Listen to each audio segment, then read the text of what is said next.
নমস্কার বন্ধুরা, জয়াস কিচেনে আমার পুরনো বন্ধুদের জানাই অসংখ্য ভালোবাসা আর নতুন বন্ধুদের জানাই অনেক অনেক স্বাগত আর ভালোবাসা।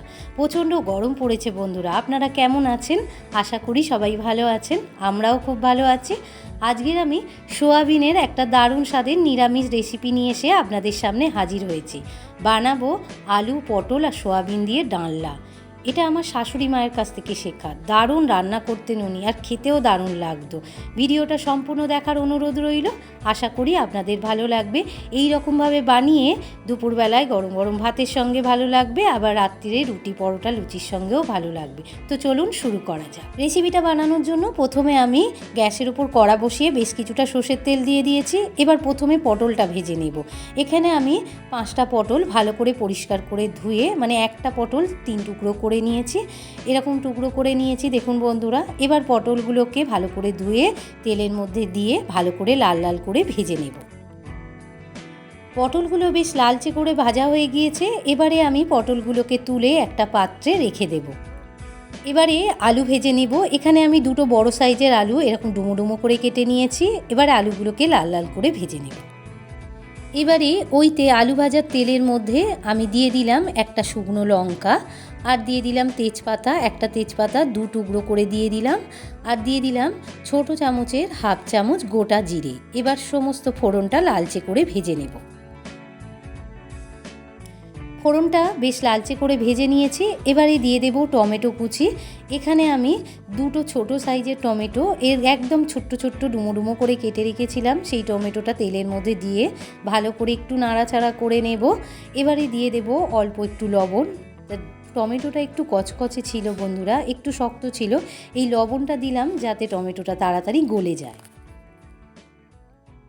টমেটোটা বেশ ভাজাভাজি হয়ে এসেছে। এবারে দিয়ে দিলাম আদা বাটা। এখানে ছোট চামচের 1/2 চামচ আমি আদা বাটা দিয়ে দিলাম, দিয়ে ভালো করে একটুখানি কষিয়ে নেব যাতে আদার কাঁচা গন্ধটা ছেড়ে যায়।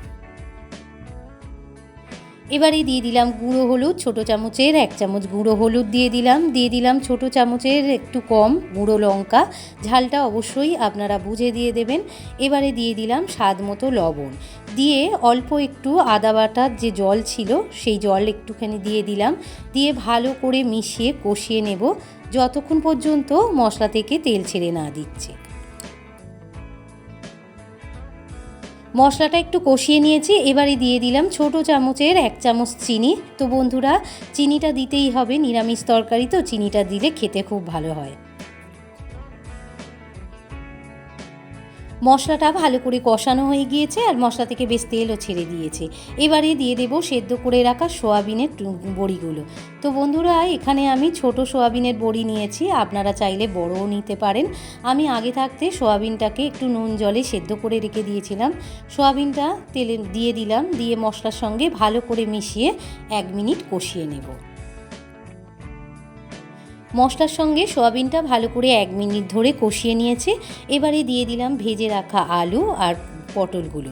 আলু আর পটল আর সোয়াবিন ভালো করে নাড়াচাড়া করে নিয়ে মিশিয়ে নিয়ে আরও 1 মিনিট কষিয়ে নেব। সোয়াবিন, আলু, পটল ভালো করে কষিয়ে নিয়েছি। এবারে দিয়ে দেব জল।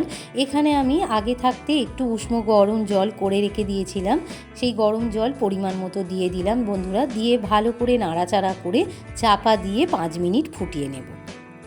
5 মিনিট পর ঢাকাটা সরিয়ে নিয়েছি, আমার একদম কমপ্লিট হয়ে গিয়েছে। দেখুন বন্ধুরা, আলুগুলোও সেদ্ধ হয়ে গিয়েছে। এবার আমি একটা পাত্রে নামিয়ে নেব। তো বন্ধুরা, রেসিপিটা আপনাদের কেমন লাগলো?